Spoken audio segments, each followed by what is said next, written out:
Masarap lang daw ang tag-ulan kapag privileged ka. When you have the roof over your head, enough food to warm your stomach, and a car to drive.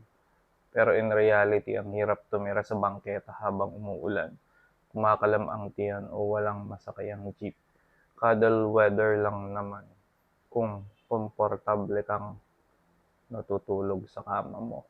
It's very sad how people see this opinion from another POV. We are coming from different walks of life. If this tweet is not for you, do not be so insensitive and taking it against liking the rain. Mabilis bumaha sa maraming lugar sa Pilipinas. Hindi ko naman kayo pinipigilan. Kung giliw na giliw kayo sa ulan, what I meant was heavy rain or a typhoon. As if naman dekotse kayong lahat at hindi dugyot kapag nagko-commute. But you have the right to have a shelter, but not everyone has the chance. Hindi naman lahat nakatira sa suburbs or walkable cities. We see things in different ways, and I myself am a victim of how fucked up it is to be a Filipino. I didn't mean any harm. I am just expressing what life could have been if we were given enough support, equal rights, and opportunities by the government. Political. Naging political yung ano. But in a way, that's True how? I mean, true na yung maulan na part, it's kinda parang in a way comforting pa if you're living in comfort. Like, ang isipin mo lang, oh, it's raining, hindi na mainit, ganyan. Ano kayang kakainin ko later? I might have some hot chocolate, read a book, or maybe watch some Netflix stuff, ganyan. Ano na yun? Above na yun dun sa basic needs mo. Like, again, hindi mo nga problema if, kung kunwari, wala ka naman sa bahaing lugar, you're not worried na mag-akyat ng gamit, hindi ka worried na, yun nga, babahain ka, or worst case scenario, kung di ka mag-akyat ng gamit, like, lilipat ka ba? Are you gonna seek, like, higher ground? Ganyan. And again, if food to eat, and yung commute, if you're working from home, di syempre, hindi mo problema yun. Punta ka, buksan mo lang yung computer mo, and then you're gonna work in the comfort of your home, hindi mainit, there's some relaxing rain and stuff. But if you were gonna travel, papapunta sa work, kasi it's been raining for gano'n nakatagal, di ba? And especially mga private companies, hindi naman sila magka-cancel ng trabaho just because it's raining. So, ganung struggle na, yung idea niya is that yung tag-ulan is only parang masaya or comfortable if you're living in comfort. And in a way, there's some truth to that. Hindi siya like totally untrue. I wouldn't say na, but there's truth to that. Ang sabi niya, heavy rain or typhoon. Yung sinasabi niyang ulan. I mean, wala naman labo naman ito. Masarap lang ang tag-ulan kapag privileged ka. Kasi sinasabi niya na tungkol to sa typhoon or heavy rain. I mean, sure. Para kasing parang he's pointing about privilege na ang kinlose niya dito to hit his point home is what life could have been if we were given enough support. Sino magsasabi ng enough support? Equal rights. Who will say it's equal rights? And opportunities by the government. I mean, yung main idea niya, like, yeah, sure. Yun yung closing, yun yung closing argument niya na what could have been if equal lahat. Naman may social justice there's warriorship na naman dun sa I don't know, to give edge to his argument na ganun, na masarap kapag bumabagyo, kapag privileged ka. Saan lumugar yun? Bakit ganun yung sinimulan niya, yung argument niya na masarap lang ang ulan kapag privileged ka. Tapos along the way, ang sinubstantiate niya yun, sinuportahan niya yun by saying na hindi ko sinasabing it's the drizzle, like the summer rains. I'm saying kapag typhoon. Tapos, sa bandang huli, kahit naman privilege ka or not, wala naman may gusto ng heavy rains or typhoon eh. Ha? Yung mga mayayaman na may-ari ng lupa, like farms, kapag may heavy typhoon, I don't like that. Their crops will suffer. Mga may-ari ng agricultural, pastures, I don't like that. Masisira yung mga crops nila.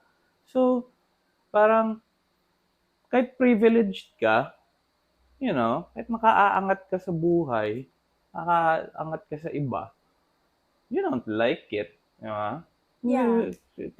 So, parang sinabi niya na, I mean, it does not add up properly. Sure. And then, sa bandang dulo, ang point is that, government, it's like, come on, it's like an argument for bigla kang magkakaroon ka ng independent thought and then biglang sasabihin mo na dapat kasi government. I mean, It's like an argument for parang welfare state ang sasabihin niya na equality of opportunity, equality. I mean, ang daming mga big words na binato like equality of opportunity. Ano pa yung sabi niya? Enough support. What's enough support for you? Ano, papasusuhin ka ng gobyerno araw-araw? Paano? So where do you draw the line? Enough support, equal rights, and opportunities by the government? By the government? Kahit ibabato mo lahat sa gobyerno bigla yung ano. I'm not advocating, sinasabi ko na you should be on your own kasi kailangan mo ng government kasi sila yung nagdi-dictate ng rules sa kanila yung makinarya for public service and shit. Pero it's like naging nag-trend to eh. Well, I'm sinasabi ko lang is that yung main idea niya, it's not untrue. That there's some truth to it, but the argument surrounding it, yun yung parang weak. Kasi totoo naman na masarap lang naman yung sa mga privileged. Yung kagaya ng mga sinabi ko kanina, the things I laid out. True naman na, kunwari kahit bumagyo or umulan, well, yeah, it's malamig, it's blah blah blah. Well, hindi mo problema yung roof over your shoulder or your roof over your head, yung food mo and yada yada, especially if you're working from home, those stuff. So again, there's some truth to that, but yung arguments niya surrounding it na it doesn't make sense. So siya argument na ginawa ng isang adult.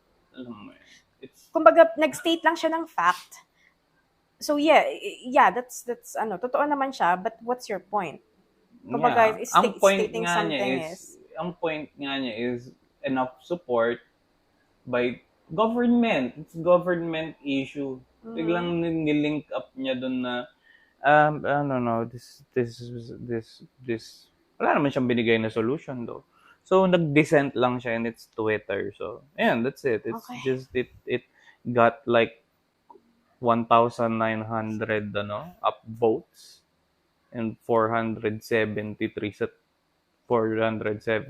comments, which is I don't think na nag-favor sa kanya yung sentiment ng mga nagpo-post sa forum dahil syempre sabi nga kung if you look for darkness, that's all you'll ever see. If you look for holes in the donut, it's just holes you'll see. It's not the donut.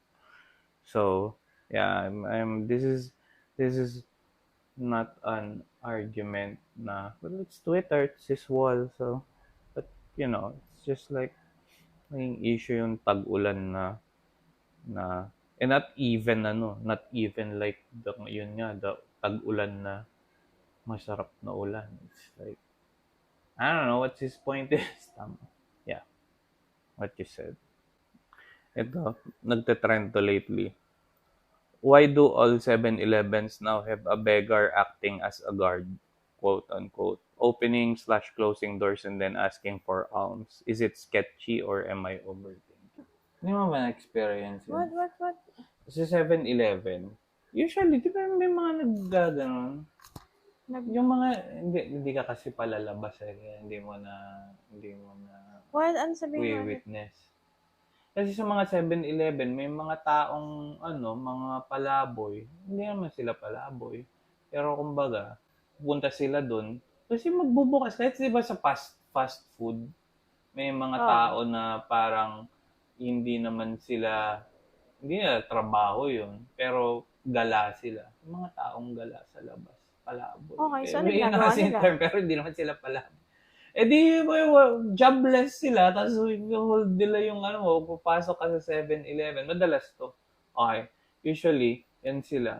Kunyari, lalo na paggabi or kapag pupunta ka sa mga area, let's say, ang nag-stick sa akin dyan sa may SM North. Dun sa may pupuntang West Triangle, may 7-Eleven dun. Maliit. Tapos may tao dun na, dun na siya, parang instead na mamalimos siya, parang kumbaga barker sa jeep. Pero pagpapasok ka, bubuksan ka nila ng pinto sa 7-Eleven. Tapos, sasarado nila. Tapos paglabas mo, hihingan nila ng Hindi mo pa na-experience. Mga ganun. Hindi ko pa na-experience. Nasabi lang niya. So, sketchy. Akala ko nung naka-experience ka na ganun. Pero kalat to, lalo na yun, sa Metro Manila, ganun. Dito rin sa may, saan yun? Sa may papuntang Divisoria, dati 7-Eleven kami. Kasi yun, may mga ganun. Tapos, kung nagbibigay ka sa mga ganun. Yung mga ako hindi ako nagbibigay sa mga Not anymore. Dati, yes, but not anymore. Hindi ako nagbibigay sa mga ganun. Magiging, sounds heartless. Pero, siguro minsan, depende sa mood. Pag pero by default, baka tinitiptikan ka lang nila. Ganun, mayroon ding lalo na sa mga urban centers na ganyan, mataas ang foot traffic. Hindi mo alam na parang kunyari galante ka, namigay ka ng 20, ititip silang tao, tapos hold upin ka nila. Lalo na paggabi, paghapon, ganun. Or kahit anong oras, wala nang pakialam yung mga hold upper na yan. So, yun yung state na mayroon ng, that's the state of the urban life sa Metro Manila. I guess sila sa Metro Manila to, pero siguro less prevalent siya sa ibang lugar. Pero yan. Is it sketchy or am I overthinking? Nope, you're not overthinking. Yung author. You're not overthinking. It's definitely sketchy. Ito, simple. Nag-trend siya. What Filipino brands/products are you proud of? Proud. With proud.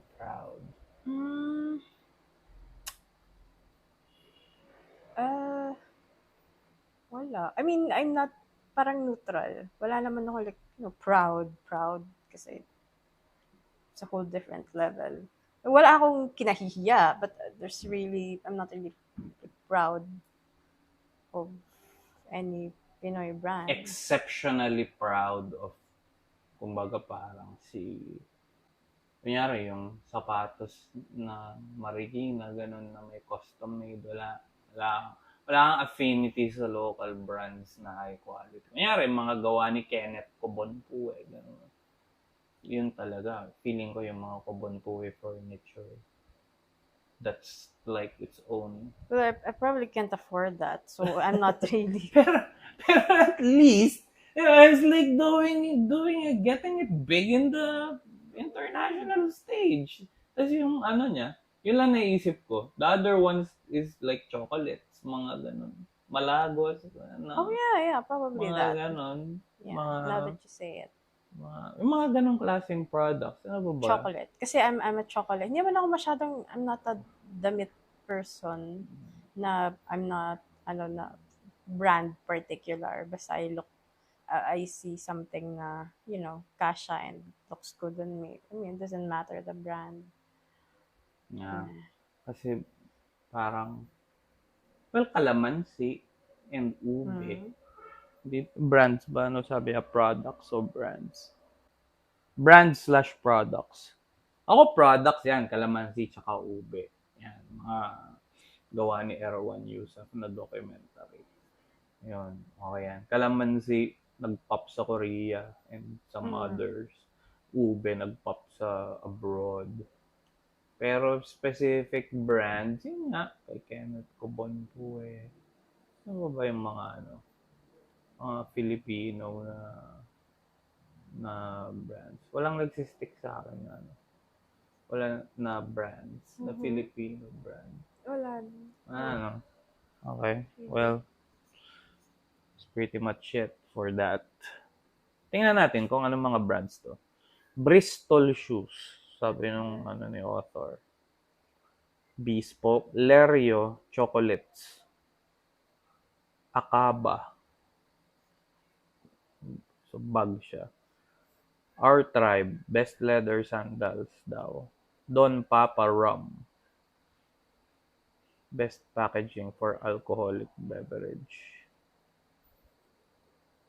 Oh, ito, interesting. Happy Toothpaste.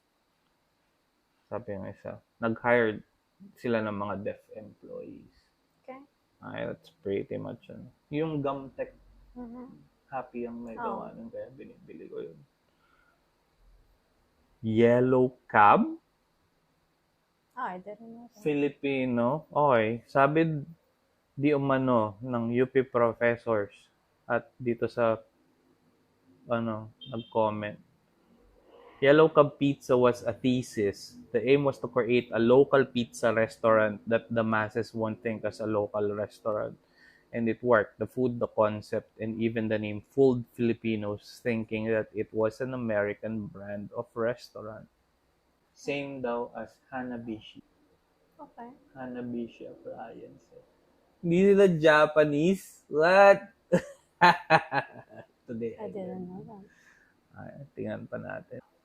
Mga top answers ay Islander, yung chinelas, Fibisco Cookies, Mang Tomas, Hawk Bugs, Potato Corner, Pen Shop, Skyflakes at Century Tuna. Lagi daw meron sa US. Oh. Mga grocery. Okay. I mean, siguro, parang meron ka ng, kunwari yun nga, Century Tuna is like a Pinoy brand. Mangga daw ng Pilipinas. No, I was asking kung Pinoy ba yung Century Tuna. I guess, sabi Okay. Sabi nitong nandito. Could be wrong though, pero siguro di nagsimula nga dahil lang Century Tuna. Elementary or high school pa lang yata ako, Century Tuna na yan. Native Mangoes daw, best in the world. Human Nature. San Miguel Beer. Yeah. Iconic. Ito na naman. Ano siya? Image na post. Tungkol to sa jobs, careers. Nakalagay sa left side sa Dubai.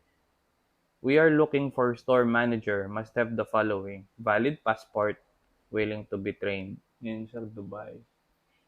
Sa Philippines, same. We are looking for store manager. Must have the following.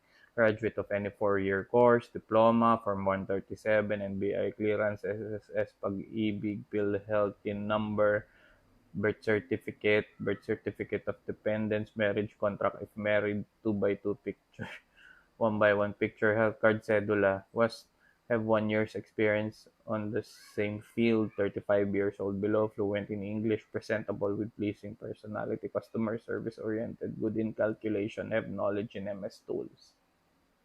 I feeling ko kung sinong gumawa yan, they just, Exaggerated. yeah, it's an exaggerated, Pero I mean, taken daw sa Facebook. Pero I'm not, hindi you ko see the sinasabi na may point. mga ganun, but, you know, yeah.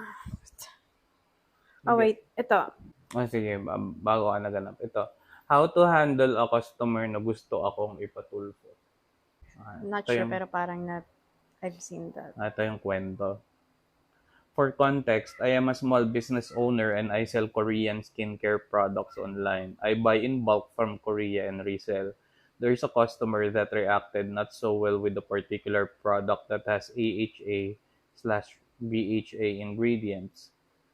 If you guys are familiar with skincare like this, it's usually used for treating acne and the ingredients are pretty strong. Customer threatened to post bad reviews online, and to avoid that, I decided to refund and give in to his demands. To appease the customer, we gave a full refund and shouldered 8.5K worth of derma consultations and treatments. I thought that would be enough since sa DTI I think ang and required lang naman ata from us is the refund. Now customer wants us to shoulder more treatments and gusto niya pa belo. I smell some scammerism here. We can't afford it anymore as a small business, and pag pumayag kami baka hindi na ito matapos. Forever lang siya hingi ng hingi for derma treatments. Now since our responses got slow, customers threatening na ipatulfo kami. What to do? Well, first, feeling ko, sa Tulfo naman, or any other shows, hindi naman lahat ng nagre-reklamo dyan will make it kay Tulfo mismo. Like, meron silang feeling ko like screening process to see if it's gonna be enough to hype. Parang ganon, naging viral or something like that, or yung mga ganong, and may merit talaga. So, ito, pag screen nila yan, I don't think it's gonna make it to mismong Tulfo. Kasi they're gonna go back sa I guess, sa law. I think I've seen this kasi. Depende kung ano naka-state sa law. Kung hindi, I'm not a lawyer, but parang may nabasa ko na ito lang yung kung refund lang yung nandun, and then yun na yung nabigay mo, then that's enough. Parang ganun. Something like that. So, I don't know, parang yung mga tao kasi, they have this notion of any small inconvenience, they feel na, alam mo yung feeling main character na the world is on my side. Ipapatulfo kita, I will do this, papasikatin kita, I will make you go viral. Parang there's I don't know if there's that phenomenon. I don't think that this is, hindi mangyayari yan dito. So what should the Balik, business owner do? mag-consult siya sa legal, kasi kahit naman sa Tulfo, nagko-consult din sila sa, like, magbabanter muna kasi it's part of the show, makikinig siya dun sa dalawang side, blah, blah, blah. And then, si Tulfo din naman, parang like sa Pawn Stars, he's not the expert. Like, mag-consult din siya sa lawyer, and then the lawyer will say this and that. So, mag-consult muna siya sa lawyer, and hindi naman niya kailangan din umattend dun sa Tulfo. Like, he doesn't have to. Kung ang advice, ang legal, like sa counsel niya, ang advice is to not, say shit, and then, hindi naman siya required to show up kasi hindi naman court ang Tulfo. But I don't think may merit yung, baka mag-backfire pa dun sa customer for trying to milk a small business owner. Yeah. Most probably, parang scam na nga yung nangyayari na minimilk na lang nyo. Belo pa, what the F? Ano ba yun? Parang, parang may premium, may premium experience. Parang gusto na niyang, gatasan ng gatasan to. Yeah, lawyer up pag mga ganito. Mukhang hustler tong customer na to. Makakalibre siya ng belo treatment. Psychopath customer. It's the wrong customer. Customer is always right is not always right. Wrong customer. Malas lang. Okay. Ito. Subreddit, ako ba yung gago? Sige, habang wala pa yan. Ito, kung kaya mo naman, aalis ka ba ng Pilipinas permanently? No. Why? Why would I do that? Ganda-ganda ng Pilipinas. I mean, granted na we have some pretty questionable government, but Pilipinas itself it's a beautiful country. I mean, the weather, it's a tropical country. Again, granted na half of the year may bagyo and stuff. Kasi ang premise nung post is, or nung question is that kung kaya mo, ibig sabihin, you have the means, you have the money. If I had the money, no, dito na lang ako. Saan Yeah. ako lilipat? I mean, baby vacation, I don't know. Permanently nga. No, well, no. Live permanently. No. Kasi kung kaya mo nga naman, ibig sabihin, then you have the ample. Or baka hindi. Baka syempre may iba ring consideration when you I say mean, kung kaya mo. unless Like, wanted ako dito. psychologically kaya mo. Kasi yun yung nagiging issue dun sa mga nakikipagsapalaran sa ibang bansa na yung pagdating ng 3 months, di mo na nakikita yung anak mo, yung asawa mo. Akala ko like, Parang, ano na sila, homesick na sila. Pero kung permanently, I mean, kunyari ang may idea, so, pamilya ka, kasama mo yung pamilya mo. permanently, oo. Yeah. Well, siguro, babalik ka, dito ka na magbabakasyon, tapos doon ka titira. But why though? Fair. I mean, Hindi kasi, ang premise nga ng question is that you can. Ibig sabihin, you have the money. government nga na siguro may political edge to. Tingnan nga natin yung How niya. politically inclined. Sabi niya, medyo may ano siya sa references siya sa latest na ito yung sentiment niya. Napapaisip na daw siya, to be honest, I'm encouraging my brother to pursue his abroad dreams na dati kong gusto, pero I found a way to live comfortably here through freelancing. To cut it short, na-earn ko ngayon yung pwede kong ipadala if nag-abroad ako. No, I'm not bragging, just stating a reality. Sabi ko, once he really does want to go abroad, kahit ako pa sumuporta sa kanya financially para matupad yun, gagawin ko. Basta kunin niya ang parents namin. Ganito kasi yun. Dati akong guro, isinulong ko ang pagmamahal sa Pilipinas. Dating araling panlipunan teacher ng mga grade 1, nagtrabaho sa Filipino-centered progressive school. Proud ako nagtuturo dati at mahal ko ang mga estudyante ko. Unti-unting namulat na hindi ka talaga mapapakain ng pagmamahal sa ginagawa mong makabayan. Fast forward, tumigil na ako maging guro. Si boyfriend ko naman thankful sa akin kasi isa raw ako sa dahilan kung bakit mas naging socially aware siya. Nagvo-volunteer, nagnenegosyo kami para mas makapagbigay ng trabaho sa mga nangangailangan, which we stopped. Di namin nasikmura kung gaano kagahaman ang mga nasa same field namin. Thriving yung business, pero di rin namin maatim kung paano kaming tratuhin ng mga kinuha naming empleyado dahil siguro bata pa kami. Tinanong ko siya ng ilang beses na kung siya rin ba gusto mag-abroad. Dati ang dahilan niya hindi dahil sa mga magulang niya. Ngayon hindi dahil dapat maging responsableng Pilipino raw kami na may pananagutan kami para maging maayos ng kahit kaunti ang Pilipinas. At totoong sagot niya to, hindi ka plastikan, hindi sa pilitan. Sa totoo lang, proud ako sa boyfriend ko. Ngayon, parang baliktad na kami. Ako kung may choice lang at kung gusto niya rin, mag-abroad talaga ako eh. Di ko alam, para kasing ang grim na ng future ng Pilipinas. Yes, insensitive sa mga wala namang choice umalis. Alam ko rin. Pero di ko rin naman masising maisip na ready akong magkapamilya dito. Shitty pa ng healthcare. Tangina, edukasyon. Parang pababa ng pababa ang kalidad. And don't even get me started with the government. Okay. I mean, kung yun yung nararamdaman. Kumbaga, they're patriotic. Kumbaga, parang ang feeling nila, the way I see it, is that their motherland failed them.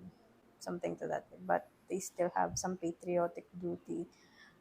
Well, nandito ang growth. Ano nga kasi siya Pero dahil lang siguro may traumatic experiences sa naging teacher siya, tapos nagnegosyo, tapos siguro bata pa nga siya, tapos hindi, I guess, adulthood came crashing down on them. Mm-hmm. Na, I mean, kung kaya nila magnegosyo dito, tapos freelancer naman sila. Ang ano ko dyan is, if you can get a job abroad, then get the job abroad, make the job abroad come to you. Yung mga BPO, mga outsourcing, nagpe-freelance, di ba? So, parang grim ang future ng country na nakikita niya. Which is partly true, I think. Partly true. Kung kung walang action sa mga, walang action na substantial na para sa like isang morality-based political decisions from the bottom up. Like from local government to national government. Ganun. Kaya nga mga Gen Z, pag may mga Gen Z na yung, siguro barangay captain na Gen Z, start na ganun. Na, Ilan taon ba sila? They ano, didn't say. didn't say. Pero siguro ganun, na, alam mo yan, marunong mag-chat GPT, yung mga ganun na yung mga, or di kaya, barangay captain na, I don't know, talagang college graduate, I guess, or mga ganun stuff na talagang nasa public service ang dugo. Kasi, yun yung ano, yun yung foundation niya. Parang barangay, then bayan, mga ganon. Medyo may pagka-idealistic na optimistic and parang mga new generation ng mga like Vico Soto Pero types. ang question ko, Ganun. saan ka pupunta? Diba? I mean, sila yung nag-post eh. Sige, indulge that thought for a moment. Saan ka pupunta na ano yung sinabi niya? So, ang sabi niya, pangit yung healthcare sa Pilipinas. That's not untrue. Okay, there's truth to that na you're gonna get good healthcare here if you have the money, if you have insurance and stuff like that. And education, totoo din naman yun na bumababa yung quality ng education sa Pilipinas and all. Pero may question, saan ka pupunta? Yeah, good question. Dahil kahit saan naman ganun ang case. I Kasi mean, kahit saan, parang ang argument nga doon, alis ka dito, malwan ka, pupunta ka sa isang bansa na first world. Pero doon, nasa poverty line ka. yeah. Ano ka? So, Yung 1 million mo dito, so dito sa Pilipinas, milyonaryo ka. Kunwari lang, meron kang 1 million. Yung mabibili mo ng 1 million mo dito, ikumpara mo sa mabibili ng 1 million mo sa, let's just say, kunwari US. I don't know if may iba silang maiisip. Pero usually, Japan, either Canada, yun naman usually puntahan ng mga, like New Zealand, Canada, Canada. anong mararating ng 1 million mo doon? And syempre hindi ka naman doon pupunta for vacation. Syempre you have to think about what job um, you can take up to support your hindi ka again hindi mo iisipin doon yung living as a tourist, doon ka na doon ka na nakatira, so dapat for them to approve your whatever, kung relocation, ano ba tawag sa ganun, migration is kailangan mo ma-prove na meron kang contribution sa bansa nila and stuff like that. But kung kunwari may mga tayo, di ba? May mga friends tayo or people we know na professionally, like, the high grade yung profession nila dito. And then, there's some sort of a downgrade pagdating sa ibang bansa. Oo naman. Parang ganun. It's Hindi a lang, little, it's not, hindi lang sa, hindi lang sa, like, money-wise. Pati social currency mo, bababa. yeah. Kasi start from scratch ka. Yeah. You have to prove your worth sa Dahil- society. So, Dahil, yun nga, parang, ganun naman ang case lagi ng immigrants eh. Parang they're gonna try to fit in. Pero, diba pag nag-migrate ka doon, siguro pag doon mo pinanganak yung parang first generation, ano yung tawag doon? Parang first generation migrant or something. Na, siguro, magiging ganon. Na, nandun na siya lumaki. So, yung, niya, I guess, being niya is kung sa, let's say, New Zealand man yun, Kiwi na siya from the get-go. Parang walang masyadong, pag na-absorb mo yung na-absorb mo yung culture, yung assimilation mo dun sa bagong environment mo. Parang hindi ka considered as like an invasive species doon, foreign species.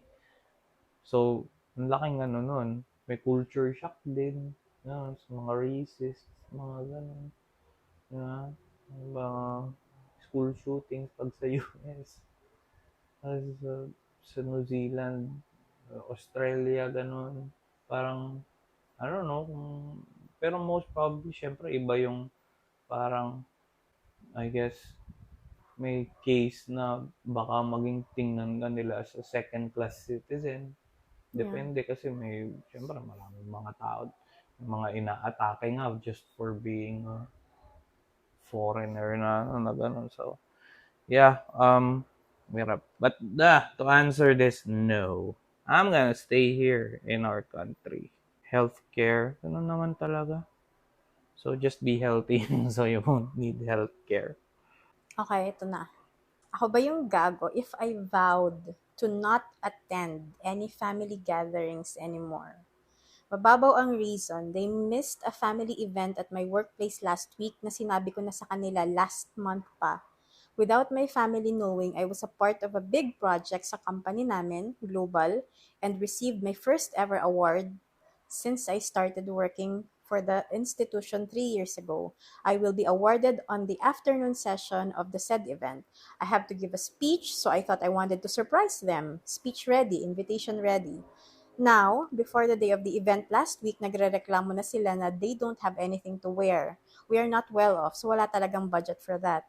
Mom and 2 sisters don't wanna go anymore. But since I have plans nga, sige, kahit nangutang binilhan.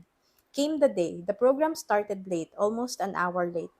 They need to be in the lobby together with other guests. I was upstairs attending some last minute touches needed.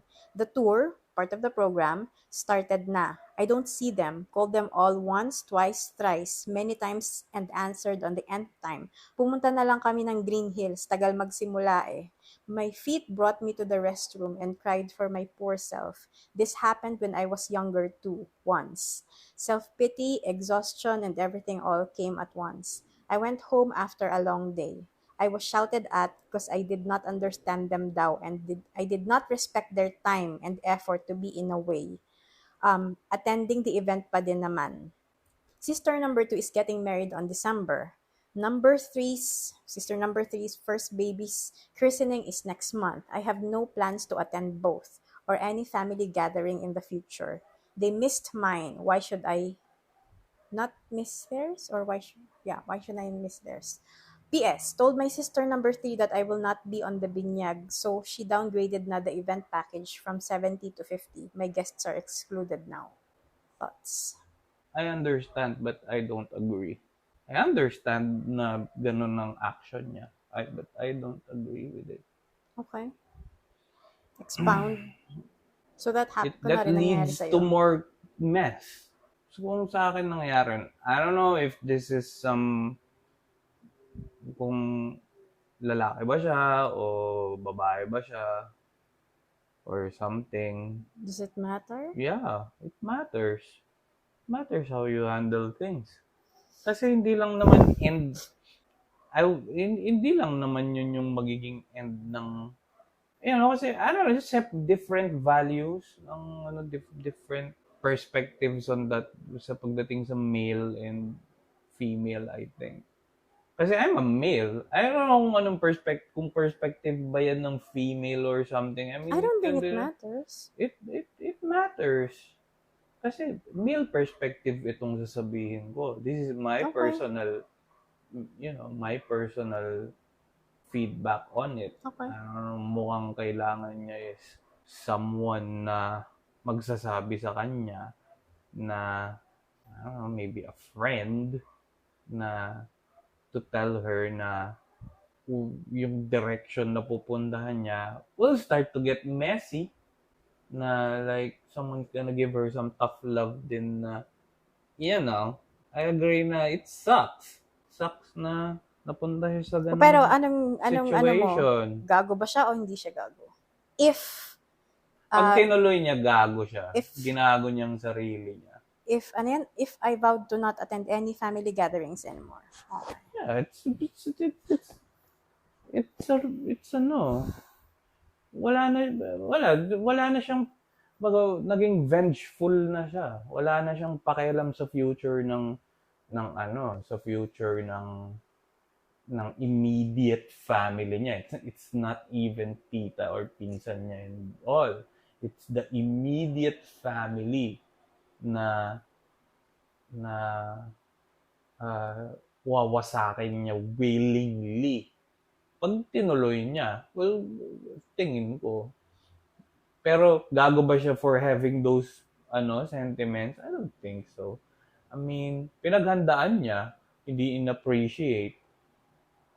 Na ano pa siya, na bash pa siya ng sarili niyang pamilya na matagal mag-start. Basahin ko yung ano. Maybe pretty bratty answer din yun for the part ng na sa sister niya na Green Hills muna kami. Parang that's some parang nakikita ko na she was devalued and and walang sa kanya, walang appreciation dun sa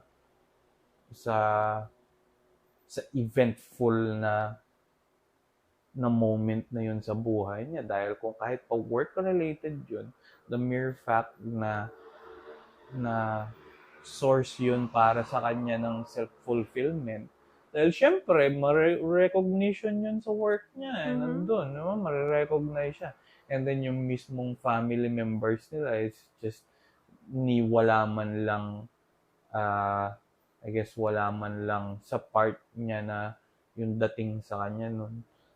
Very important, I think, yung dating nung yung dating sa kanya na parang wala siya. Unappreciated yung buong moment na yun. Diba? So, talagang naintindihan ko yun. Na ganun yung maging reaction niya sa galit niya. Kasi naging vengeance yun. It's just anger manifesting itself. Diba? So, kailangan nilang may update. Top comment. So, di ka gago. Hindi rin ito mababaw kasi big event ito para sa'yo at syempre gusto mo andon sila for you. Kasi you wanna share it. You're sharing your moment. Hindi ba nila magawang magsakripisyo ng ilang minuto man lang para sa'yo? Grabe yung nag-Green Hills na lang kasi matagal magsimula. Sobrang nakakabastos yun. Also, hugs, OP, congrats sa award mo. Di ka gago, but an eye for an eye makes the world go blind. Wish you well. Sana ma-realize ng family mo yung mali nila at mag-sorry.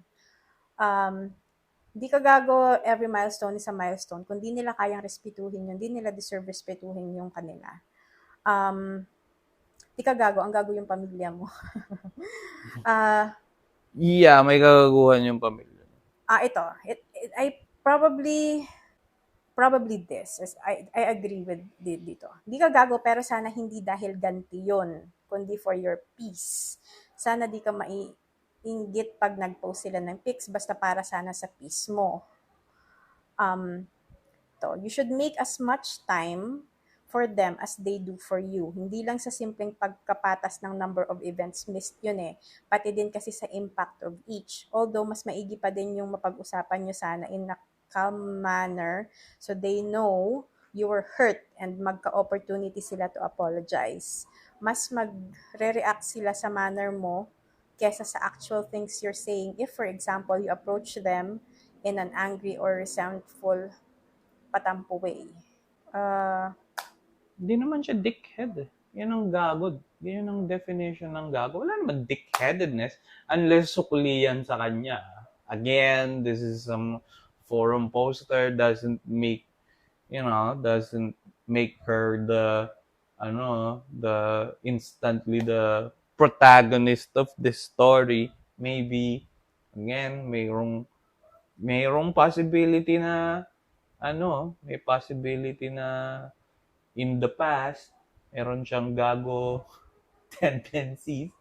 That's why isasabi ko lang pero from her observing yung ginawa niya na inaya niya on her special occasion, hindi naman niya inaya para magyabang. Sinabi sa kanila last month pa. And this is naman, akala ko rin like tito, tita, or cousin or whatever. But pero niya to kapatid at magulang niya. Immediate. Yeah. So nanay, I don't think nandito yung... Shit. Ang sabi niya, I think Yeah, mom and 2 sisters don't wanna go anymore. Yeah, immediate. So, I understand kung kunwari like tito, tita, you know. Yeah, okay lang. 'Di ba? Pag gano'n, kunyari, tito, tita na parang ayaw niyong pumunta sa akin, hindi ako pupunta sa inyo. Parang, okay, sige. Civilan na lang tayo pagdating sa mga reunions and all. Ganon. Pero dahil nga immediate family niyan, I mean, Pero ang ano kasi is pinagpalit ka sa Green Hills. Kumbaga parang they deemed na that Green Hills is worth more their time than waiting for this ano. feeling ko kasi hindi ganun ka, ka bigat yung situation sa guests. Kasi siya yung host. Kasi, syempre, naiinip This is yung... a company event daw to. Oo nga, what I mean is guest host, guest mo yung pamilya mo, diba? So parang, kumbaga, siguro nainis sila kasi event yun eh. Parang hindi nila inisip, hindi naman naisip nung sister niya at nanay niya na event yun na special. Ano yan? Na special yun dun sa ate ni, ewan ko kung ate ba siya o siya Sabi yung niya, bunso. this happened when I was younger too, once. So, hindi ko alam kung anong Hindi siya dynamic. paboritong anak. Ganun talaga. Hindi ko alam kung ano yung dynamic ng family nila. Pero kung kunwari, it's been like this sa entire life nila, I understand and I probably, for mismong peace of mind, kasi I do this too, like for my peace of mind, if I have to cut off ties para lang hindi ako ma-stress, para hindi like, bumagsak yung mental health ko, I'm willing to cut off ties. Kung kunwari, like ulit-ulit na lang na, lang, kung pag naisip kita or naisip ko yung mukha mo or pangalan mo, parang may ganun siya, may trigger, 'di ba? Ano ba tawag doon? May memory, may feeling ka na parang yun yung response ng katawan mo na either bad memory agad. Parang hindi mo na-associate yung tao na yun sa good memory. Then, yeah, cut them off your life. Pero kung kunwari, this is like a one-time thing and yeah, may pagka-asshole lang talaga sila just this time. But I think ang missing dito is, alam ba or nare-realize ba ng family niya na yun yung naramdaman niya, na baka sa kanila wala lang or maybe there's some intervention needed na to let them know na alam niyo nung di kayo pumunta nung event ko, dapat susurpresahin ko kayo na magkaka-award dapat ako na and I got hurt, saktan ako na mas pinili niyo mag-Green Hills kasi ganyan. Kasi sometimes people just don't realize na, na-hurt nila yung ibang tao and they need to be told na ganun. Parang, oh, shit, sorry, we didn't think that blah, blah, blah. And I think I agree with one of the commenters na they should be given an opportunity to apologize. Their family needs some communication work. Pero syempre, dali magsalita na gano'n. Baka maliit pa lang sila, gano'n. Yun na yung common sa family nila na immune. Hindi naman immune, pero insensitive. Pero kasi surprise dapat yung gagawin niya. Hindi alam nung hindi alam nung does it matter? Pamilya niya na surprise. Di, pinagwalang bahala niya. Parang kumbaga, umattend sila ng boring. Ganun yung nandun feeling ko sa mga kasi bisita niya. Like, boring, ayaw na namin. It's an inconvenience. Like, Naging inconvenience. Simula nung inimbitahan siya, like, wala akong isusuot, blah, blah, blah. Tapos nung narate, ang tagal. Alam mo yun, parang you're like begging for their presence. And again, I value my peace too much. So kung ako yun, kung ganun yung, again, kung ganun yung dynamic ng pamilya nila, like, umpisa pa lang na laging parang namamalimos ng attention and respect, fucking cut them off. I'll do that. Like, anong gagawin ko sa, May pag-away ka. Hindi ako makikipag-away. I'll cut you off. That's it. It's the same. Hindi kung ganun nga. Mag-away kayo kapag hindi kayo magkabati. Yun lang But yun. again, given na i-communicate ko sa kanila na ito yung ginawa mo, nasaktan ako dun sa ginawa mo, and then after that, parang if dinismiss pa rin nila na, hindi ako like tipong mangu-ghost lang out of the blue. It's not that. Ang sinasabi ko is, yun sana na magkaroon ng communication na masabi mo dun sa kanila na nasaktan ako dito sa ginawa mo, and I don't know kung ma-realize nila or hindi, pero magkaroon sila ng chance to apologize and, kasi probably there's a chance na hindi nila alam na nasaktan ka nila kasi baka sa kanila, wala lang, ganyan. But kung kunwari, ang sagot nila sa'yo, asus naman, yun lang, ang mo naman, ang babaw mo naman, para dun lang, ganyan. So parang na-negate na yung feelings mo na, okay, so ganun nga yung tingin nyo sa akin. So wag na. Fair enough. They need to communicate. Anyway, next topic. Pero hindi siya gago. Hindi siya gago. Hindi siya dickhead. Ipinanguta nga niya yung isinuot, di ba? Totoo. Ang dickhead dun yung sister niya. Piling ko yung nanay naman niya hindi. Pero yung sister niya, yun yung dickhead dun. Okay, ito. Ako ba yung gago kung ayaw kong ibigay yung account ko kay girlfriend? Ilang beses niya na akong pinipilit na ibigay yung account ko sa kanya. And syempre ilang beses na rin akong tumanggi. Alam ko sa bawat pagtanggi ko sa kanya is nagre-raise yun ng suspicion, pero ayoko talaga. I guess account is socials. Hindi ako comfortable kahit girlfriend ko pa siya. It doesn't sit right with me. Hanggang ngayon, pinipilit niya pa rin ako. And honestly, medyo naiirita na ako sa ganitong sistema kasi kapag tumatanggi ako, kailangan ko pa siyang suyuin. Naiinis ako na hindi niya maintindihan yung word na privacy. Halos kami naman lagi magkasama. At pag magkasama kami, hawak niya na phone ko. Kaya minsan, napapaisip ako bakit niya hinihingi yun. Ang sabi niya, gusto niya lang daw. Ako ba yung gago kung ayaw kong ibigay yung wants niya? Is there a nice way to say na ayaw ko kapag ganito na yung sitwasyon? No, hindi naman siya dickhead, no? Mukhang inosente din naman siya. Mukhang wala naman siyang ginagawang shenanigans on the side.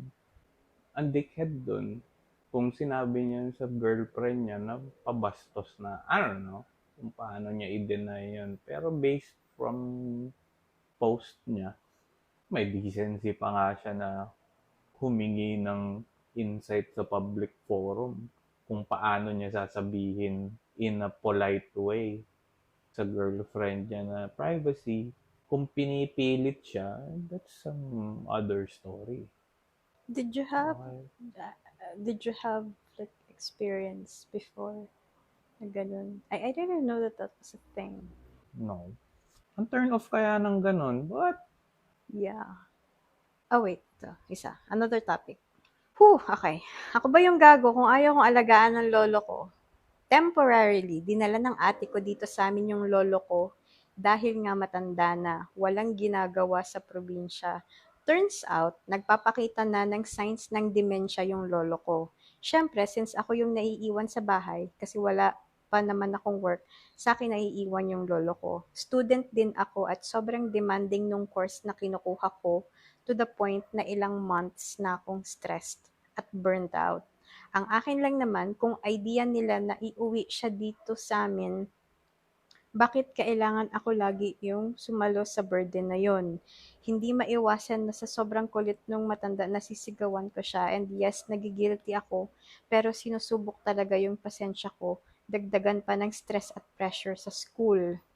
Pinag-awayan na namin to kanina. Wala daw akong utang na loob kasi siya naman daw nag-alaga sa akin nung bata ako at kahit anong mangyari, lolo ko pa din siya. Pero nahihirapan din ako, napapagod na kasi ako. Bakit kailangan nila dagdagan? Gago ba ako kung ganito yung nararamdaman ko? Yeah! Big time! Big lalaki. Wala siyang, they don't say it here kung male or... Kasi ito kasi yan yung sinasabi ang gago. The word gago in Hindi, itself. ang tanong niya is kung yun yung nararamdaman niya. Gago ba siya kung yun yung nararamdaman niya? ibang klase kapag... Okay, ganito kasi yan. Sinabi mo kasing gago, it usually pertains sa ano, may kagaguhan when it comes to relationships. May kagaguhan when it comes to not in a relationship. Kunyari, gago ka, nagpakagago ka sa girlfriend mo or sa ex mo. Yun, that's one form of gago. Diba? May gago na dickhead, dick move. Like, anong klaseng gago is he talking about? Itong sa Reddit na to is, am I the asshole, right? Yan yung ano, parang pinagkunan niya. So medyo malabo siya, pero I would, sige, just to establish for clarity purposes na pag sinabing ako ba yung gago, am I the asshole? Diba? Ang tanong niya, asshole ba siya na nararamdaman niya yun? Yes. For me. For me. Diba sa... Kasi wala siya. Kasi mas binibigyang importansya niya yung... Ako kasi, importante sa akin ng dugo. Okay. Importante sa akin ng dugo. Based sa mga napagdaanan ko na losing loved ones and all that shit. Maybe hindi pa niya dinadaanan yon, or maybe talagang sociopath lang siya na wala siyang empathy dun sa matanda. Diba? Sinusubukan ng pasensya niya. What? That's some, I mean, siguro, hindi sila close ng lolo mo. Yeah, pero, you know, parang, you gotta honor, I mean, maybe this is just my personal, personal, kumbaga, like, again, pamilyahan kasi itong issue na to. So, medyo mahirap siyang i-navigate. But from a third person, you know, na wala naman akong stake dyan sa relationship nila. I mean, coming from, talagang like a socially acceptable, perspective on this, na paglabas mo is, kumbaga, hindi to malalaman ng, like, in his immediate vicinity. Walang makakaalam na ganyan ng tingin niya sa lolo niya. Right? Pero may ibang tao nakakilala siya, tapos kunyari ako malalaman ko, ganyan mo tatratuhin. Ganyan ang tingin mo sa lolo mo. Asshole ka, bro! It's like, why won't you take care of your elders? You're a guy. Kung guy to, kung guy, or kung kahit pa babae siya, diba? Doesn't matter. Apo ka. No matter, kahit ayaw mo, part ka ng pamilya na to, meron kang obligation, just a tiny bit, di ba? Na bigyan mo, na kahit paano, suklian mo yung elder mo ng pag-aalaga, ng kahit ng pagkalinga rin na kung saan man kung ano man yung condition ng matanda. Dahil, aminin mo man at hindi, may contribution yung lolo mo kung paano ka nakaabot sa situation mo ngayon. Nagpakahirap din. Hindi niya nakita yun, I would bet. Hindi niya nakita yun yung mga paghihirap ng mga lolo niya, what his lolo had to do na Pero since nakasurvive siya to his ripe old age, I think na bigyan siya ng magandang send-off. Diba? I think that's just. It's just. And he deserves it. Diba? I mean, yun yung, ako personally, kung kilala ko, yeah, siya, asshole siya kasi ganun yung tingin niya sa lolo niya. Pero is he an asshole for having those feelings? No. No. Kasi it's may pressure talaga. Diba? But that's the time na kailangan mo mag-step up. That's the time na, hey, this is the reality shit na to. Diba? Kailangan mo talagang ikaw yung tapos bakit nyo pinag-aawayan? Diba meron sa... Naging nga yan, diba?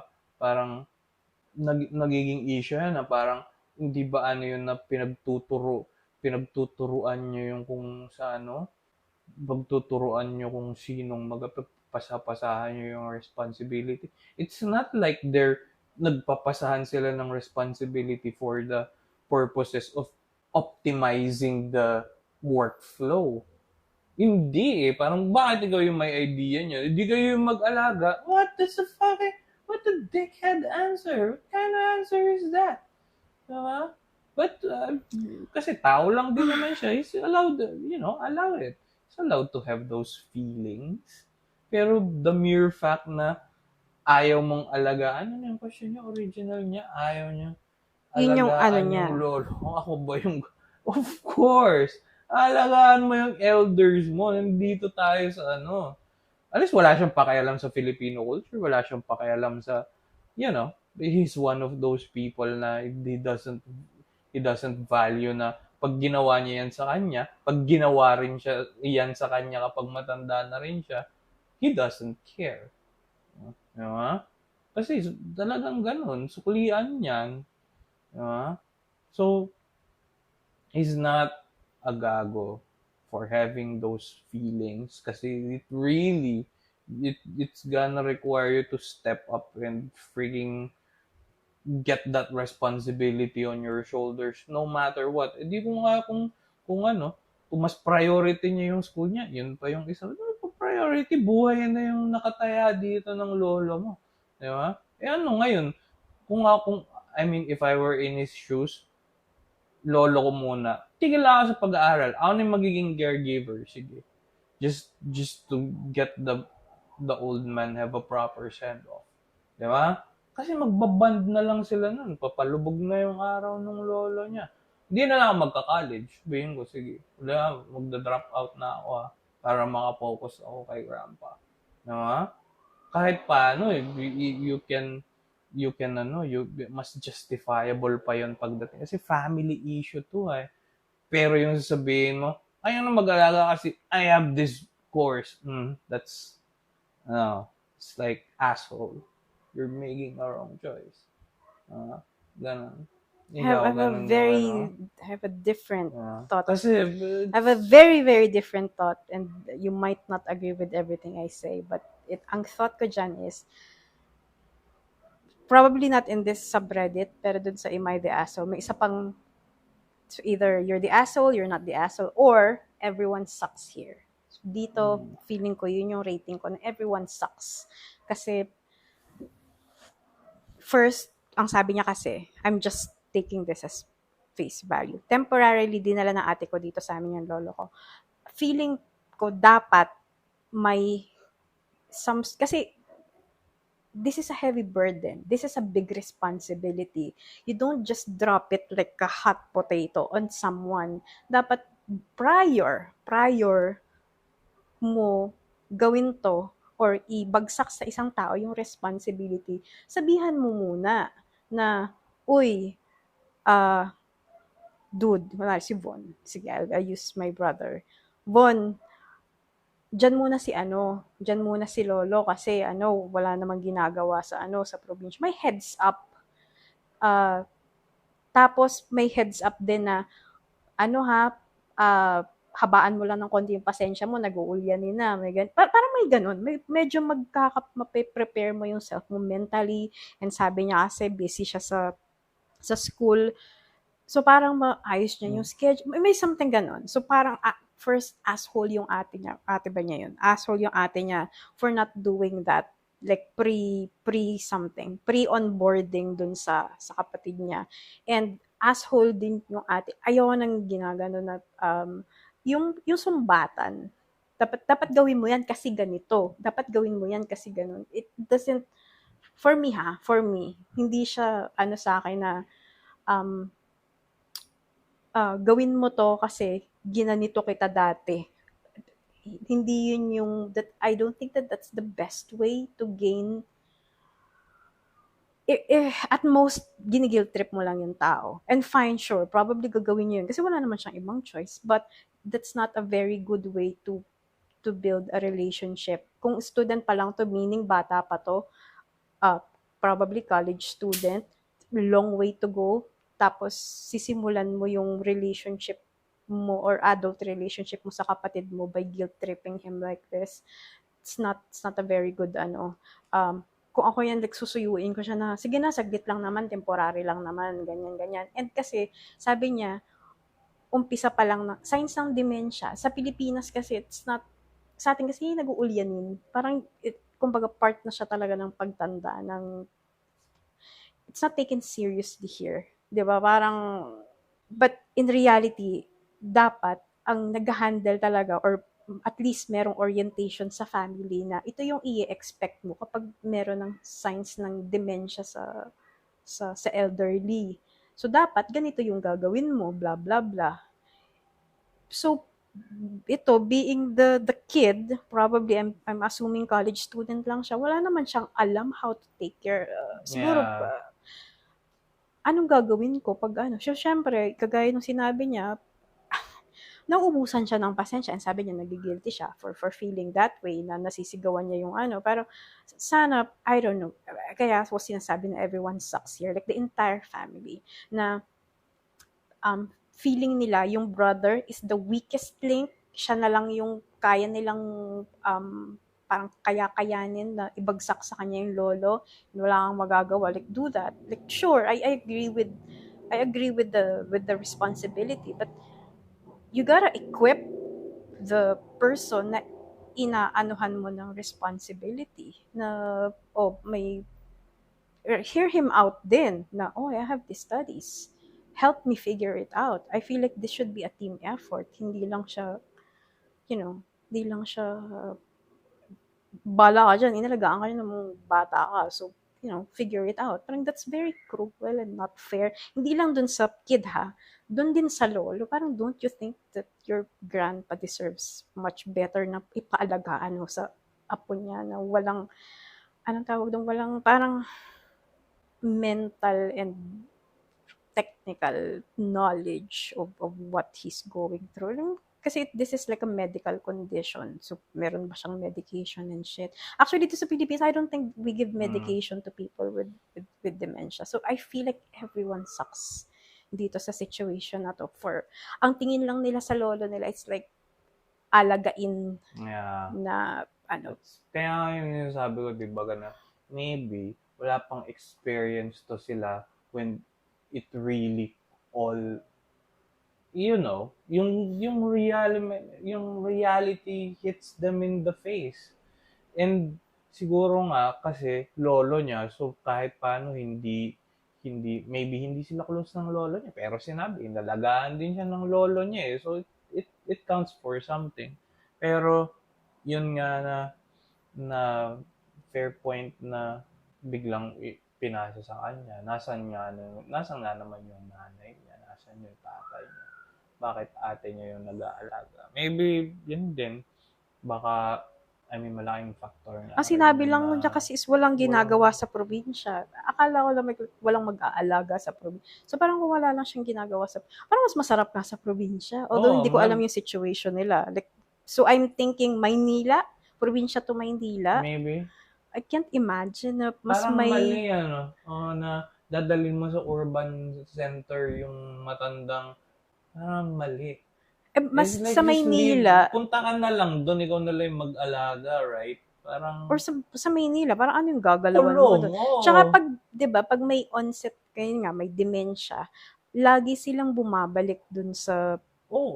early memories nila. Tapos Manila is like foreign, probably. Mas confusing sa kanila. Yeah. So parang, tapos, I don't know, this is... Yeah. I think kasi bad pero contemporary lang naman. Pero bakit nga kasi ganun yung reason? But still, I think mali yung na yun na idala mo pa yung matanda sa isang foreign land at the sunset of his life. Tama, puntahan na lang sa probinsya, dito na lang tayo. Sige, lakad tayo, lolo. Sige, ganun. Parang, siguro nasasabi ko to ngayon kasi dito na tayo sa age na ganito na napagdaanan na dumaan na ganun na at na-process na rin na especially, di ba, may mga kamag-anak na nag-ulyanin din, Alzheimer's, ganun, di ba? So, kita yung mga challenges talaga na, parang dehumanized na siya bigla yung lolo niya. Parang ganun yung dating kasi sa akin nun na parang porke may Alzheimer's na siya, nag-uulyanin na, dehumanized na ba dapat? Tapos, iti-treat mo na siya na like, liability and a nuisance. Parang ganun na yung naging dating. Siguro first time nila lahat to na ganun. Feeling ko. Kasi parang walang may alam kung saang direction Well, yeah, you only dadalhin have like, you don't na- have like a trial of parents naman na you can practice on. Yeah. So feeling ko talagang siguro nga first time na nangyari sa kanila yung mga decisions na nagagawa is medyo And sige, go with the flow, ganito I don't think, kasi ang Ganun sabi niya klase. dito, I don't think meron namang medical emergency or it's not like kunwari like pag pumupunta si tatay sa Maynila na kasi meron siyang mga tests, Yeah. routine ganun. Ito kasi ang sabi lang nila, walang Walang ginagawa sa ginagawa. probinsya. So there's no immediate so kumbaga tell you what, yung student, patapusin niyo ako ng semester or itong kung ano man to, probably semester I'm thinking. Tapos puntahan ko, I'll help you sa uwi ako sa probinsya. I think they could have come up with A better. Feel a better well, fair enough. Fair enough. Pero hindi to answer his inquiry. Hindi siya asshole for feeling the pressure. Kasi feeling ko alagaan pa rin naman niya. It's just that nagve-vent pressure. Nagve-vent lang siya. Nagve-vent out siya ng So, kung nakikinig siya sa podcast na to, sana. I hope na mas gumanda pa yung relationship niya with the matanda kasi yun talaga. Come on. Ano na yan? Nasa endgame na si Lolo. Come on, give him a send-off he deserves.